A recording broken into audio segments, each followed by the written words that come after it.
Hello students, स्वागत है आपका हमारे नए स्टडी चैनल पर। आज हम आपके लिए लेकर आए हैं क्लास 11 एडवर्टाइजमेंट की कुछ फिक्स लाइनें जो आपके एग्जाम में आती है। ठीक है, अगर एडवर्टाइजमेंट का क्वेश्चन आपके एग्जाम में आ जाए तो वो 5 तरीकों से आ सकता है, 5 प्रकारों से आपके एग्जाम में ये क्वेश्चन आ सकता है। कैसे कैसे आ सकता है, पहले उसमें चर्चा करते हैं। सिचुएशन वैकेंट, यदि आप ऑफिसर हो या आप मैनेजर हो और आपको कुछ व्यक्ति चाहिए काम करने के लिए, तो आप सिचुएशन वैकेंट का प्रयोग करेंगे एडवर्टाइजमेंट के लिए। समझ में आया? यदि आपको नौकरी देनी है तो सिचुएशन वैकेंट का प्रयोग करेंगे और एडवर्टाइजमेंट लिखेंगे, जिससे लोग उसे देखेंगे और आपके पास काम करने के लिए आएंगे। ठीक है, दूसरी बात करते हैं सिचुएशन वांटेड। यदि आप नौकरी चाहते हो, या वांटेड मतलब चाहते, चाहना या चाहते हो। यदि आप नौकरी चाहते हो तो आप एडवर्टाइजमेंट लिखोगे तो आपको नौकरी शायद मिल जाए। ठीक है, तीसरी बात आता है false sale, sale and purchase. यदि आप कोई वस्तु बेचना चाहते हो, सेल करना चाहते हो या फिर खरीदना चाहते हो, तो आपको एडवर्टाइजमेंट लिखनी है। ठीक है, क्योंकि आप अगर एडवर्टाइजमेंट लिखोगे या विज्ञापन लिखोगे तो आपका ग्राहक क्या होगा, आकर्षित होगा और आपसे प्रोडक्ट सेल करेगा। समझ में आया? उसके बाद आता है लॉस्ट एंड फाउंड। यदि आपकी कोई चीज खो गई है, क्या यदि आपकी कोई चीज खो गई है तो आप एडवर्टाइजमेंट लिख सकते हो, क्योंकि जिस व्यक्ति को मिले वो आपके वापस कर सकते। ठीक है, और एक है found.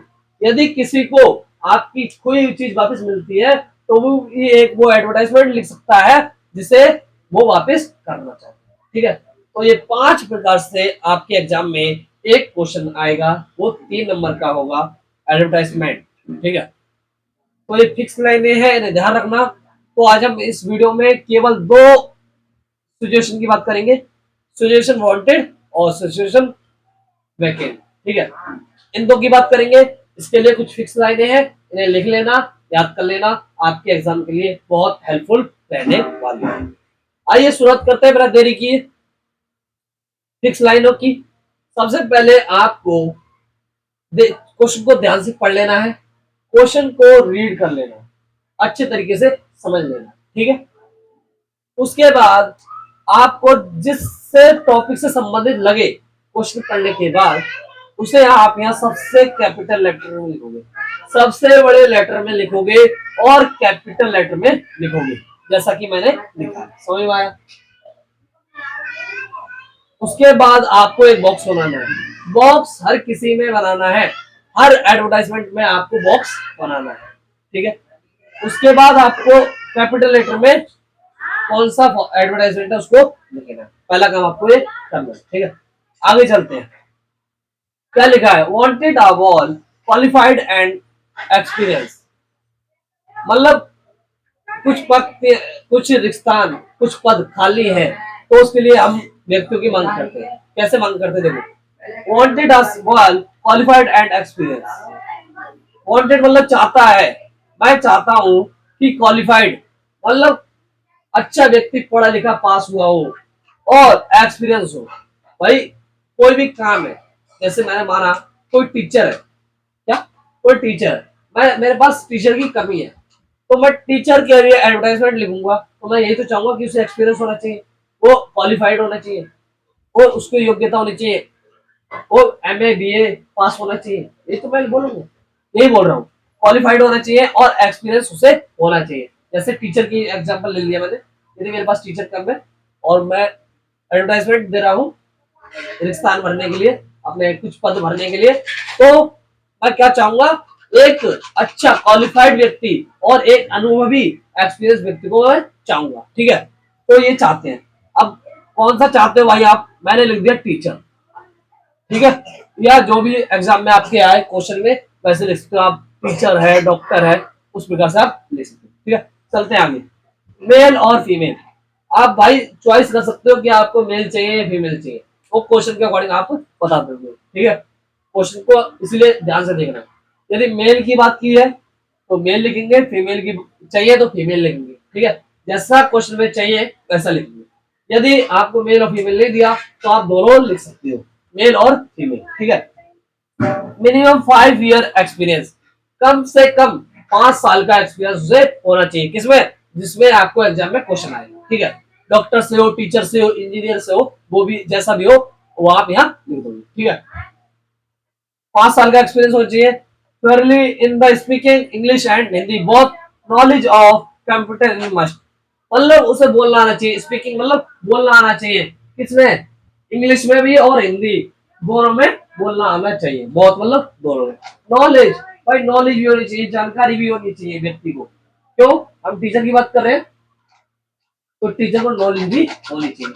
Knowledge of computer is must, देखो भाई, जब कोई टीचर है तो उसे कंप्यूटर की भी जानकारी होनी चाहिए, क्योंकि आप जानते हो कि आजकल बहुत टेक्नोलॉजी का जमाना चल रहा है, कंप्यूटर चलाना आना चाहिए, उसकी जानकारी होनी चाहिए। आप जो वेबसाइट में रिजल्ट बनाते हो, रिजल्ट चलाते हो, वो सब कंप्यूटर द्वारा होता है, इसलिए कंप्यूटर भी मस्ट होना चाहिए, हिंदी और इंग्लिश भाषा भी आनी चाहिए, ठीक है। Salary narrative park and integrative will also provide apply with in 7 days. हाँ भाई, ये कहता हूँ मैं कि भाई सैलरी भी बहुत अच्छी मिल जाएगी आपको, बहुत अच्छी मिल रही जाएगी, अगर आप इस, आपको हिंदी और इंग्लिश भाषा आती है, आपको एक्सपीरियंस है, आप क्वालिफाइड है, तो आपको क्या मिल जाएगी, अच्छी सैलरी मिल जाएगी, ठीक है। अगर आप अप्लाई करना चाहते हो, अप्लाई मतलब मेरे पास लागू करना चाहते हो, विद इन 7 डेज, आप 7 दिन के अंदर इसे लागू कर सकते हो, विद विद कंप्यूटर बायोडाटा। हाँ भाई, बायोडाटा के सहित होना चाहिए, ठीक है। बायोडाटा आपने हिंदी में पढ़ा होगा, सुब्रत लेखन कहते हैं उसे, आपके एग्जाम में बायोडाटा है तो हम उस पर बात नहीं करेंगे, ठीक है। तो ये है, यदि कोई भी क्वेश्चन आ जाए सजेशन वैकेंट से, तो आप ये लिख देना, इसको उतार लेना, बस आपको यहाँ चेंज करना है, ठीक है। और हिंदी और इंग्लिश भाषा तो सभी में चलती है।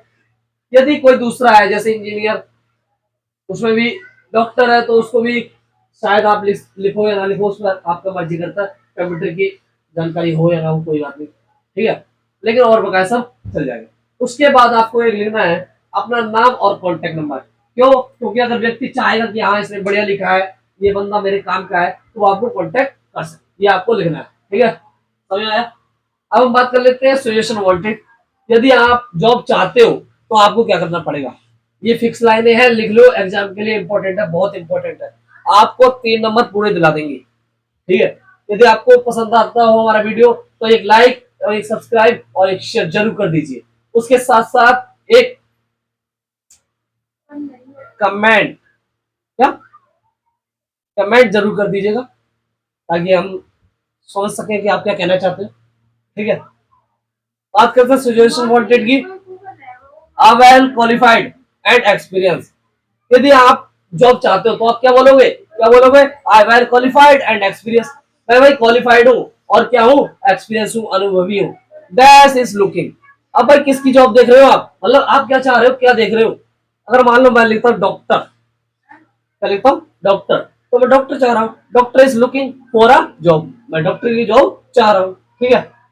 अब भाई डॉक्टर में आपको क्या आता है, for job, for a job, job के लिए, कौन से जॉब के लिए, डॉक्टर के लिए, लेकिन आपको उसमें क्या आता है, यहाँ क्या लिखना है आपको, आपको क्या आता है, क्या आता है भाई, मैंने क्या कर रखा है, एमबीबीएस कर रखा है, एमबीबीएस, क्या, एमबीबीएस कर रखा है। आप ऐसे बोलोगे कि मैं डॉक्टर के लिए जॉब ढूंढ रहा हूँ और मैंने एमबीबीएस कर रखा है, एज मेरी 30 है, एज 30 ईयर्स, ठीक है। जैसा आपका क्वेश्चन हो वैसे आप यहाँ लिख सकते हो, ठीक है।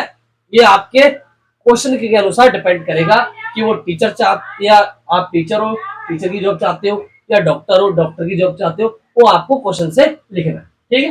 लेकिन मैं आपको ये फिक्स लाइनें इसलिए बता रहा हूँ ताकि आप एग्जाम में कंफ्यूज ना हो और अच्छे अंक प्राप्त कर सकें, ठीक है।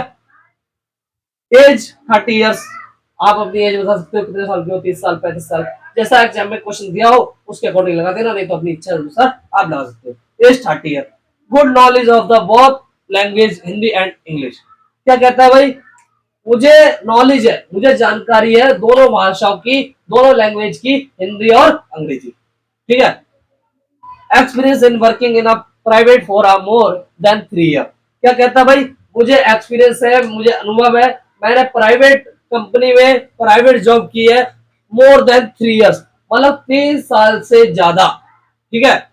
एक्सपर्ट हूं मैं, एक्सपर्ट सैलरी 30K, हाँ भाई, ये चाह रहा है, नौकरी भी चाह रहा है, लेकिन ये भी बता रहा है साथ साथ कि भाई मेरी सैलरी कम से कम, मैं एक्सपर्ट हूँ तो मेरी सैलरी कम से कम 30,000 होनी चाहिए, उससे कम में मेरा गुजारा नहीं चलने वाला। ठीक है, तो ये कहता है। उसके आगे अगर है इंटरेस्टेड में कॉन्टेक्ट नंबर, यदि आप इच्छुक हो, इंटरेस्टेड हो, रुचि रखते हो, तो आप ये दिए हुए नंबर पे कॉन्टेक्ट करो। उसके बाद आप अपना एड्रेस लिख सकते हो, ताकि आपको व्यक्ति ढूंढ सके और आपको बुला सके काम पर। ठीक है, समझ में आया आपको? समझ में आ गया ना? तो एक लाइक और एक सब्सक्राइब जरूर कर दीजिएगा। यदि कोई समस्या हो तो हमें कमेंट करके बताइएगा, हम आपके इसी तरह की वीडियो लेकर आते रहेंगे। Thank you for